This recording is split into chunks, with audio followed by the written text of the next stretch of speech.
নমস্কার বন্ধুরা, কেমন আছেন আপনারা সবাই? আজকে চলে এসেছি আর একটা নতুন ভিডিও নিয়ে। আজকে দেখাবো লাউ চিংড়ির রেসিপি।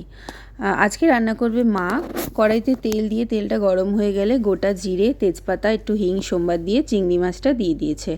চিংড়ি মাছটা প্রথমে নুন হলুদ দেয়নি, তাহলে অনেকটা জল ছেড়ে দেবে।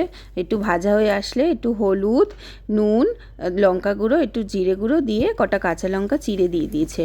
মশলাটা মাছের সাথে মিশে গেলে ভালো করে ভাজা ভাজা হয়ে গেছে, দিয়ে দিল লাউটা কোচানো, দিয়ে একটু নাড়িয়ে চাড়িয়ে ঢাকা দিয়ে গ্যাসটা কমিয়ে দেবে, কেন লাউ দিয়ে অনেকটা জল ছাড়ে।